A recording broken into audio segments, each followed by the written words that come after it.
traders, and welcome to a fresh week of market madness. Okay, so we did have some market moving news over the weekend. We had high-level trade talks between China and the US that was in Geneva, Switzerland over Saturday and Sunday. And post those trade talks, we got a lot of headlines. Firstly, from Trump, where he basically said that the trade talks went exceptionally well, very positive, and that a lot of progress has been made. And we also heard from China, basically, that there was a positive first step.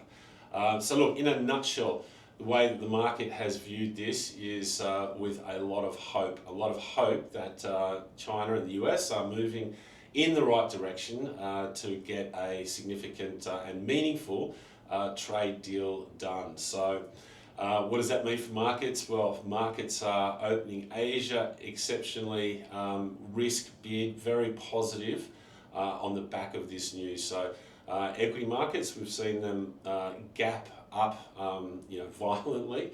So S&P up about, or gapped open 70 points higher, and NASDAQ has gapped open about 300 plus points higher on the back of this news. Now, US equities have been in a sweet spot in the last couple of weeks. They have gone up, almost on a daily basis. We have also had Trump last week basically saying, that you should be buying equities now that the US economy is going to be like a rocket ship. So it's very hard to make a case at the moment, to sell into this. Being long has paid. The other thing is too, S&P is about 400 points from record highs. Now that does seem like a lot, but S&P has been trading quite regularly in 100 point ranges on a daily basis. So I don't think it's unrealistic to think that potentially we may get back up to record highs, and certainly maybe just retest those levels at a minimum.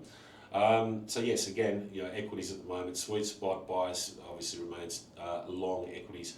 The US dollar has been trading, basically it's been weighed down when we've had negative, headlines with respect to tariffs, and it's basically traded the opposite to that, positively, when we've seen trade deals done and positive headlines. So with the open in Asia, we've seen US dollar gap higher a little bit. So the US dollar index back above, it's trading above 100. That dip below 100 now does seem like it is a false break on a technical basis. That 100 area was, a technical support, psychological support. And it does look like it has formed, like a double bottom below 100. So bias at the moment does look like, being long US dollars should pay. Now with gold has been probably one of the most volatile markets, for in the last month. We've seen some violent moves in gold. Gold obviously traded higher on the back of negative headlines with respect to tariffs and the trade wars, etc.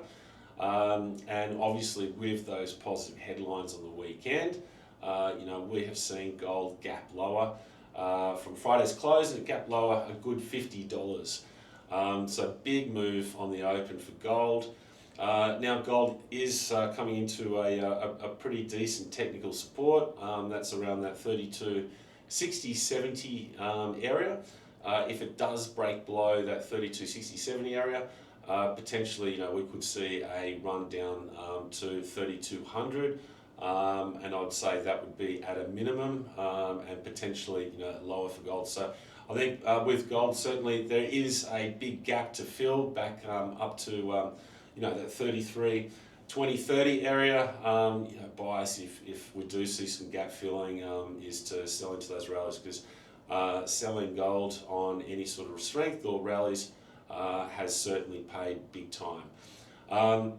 Now to start the week, there is no real big economic data releases on Monday or any event risk, so the market's just going to continue to trade. I'd imagine risk positive on the back of obviously what's happened with these positive headlines with respect to US and China meeting on the weekend, and hope that they're moving closer to something positive. But Tuesday we do have something meaningful coming out, and that is US CPI for April. So no doubt, if there is anything that could spoil the risk party, it is probably CPI if it does come out above expectations. Good luck with your trading start of the week, and we'll check back in with you shortly.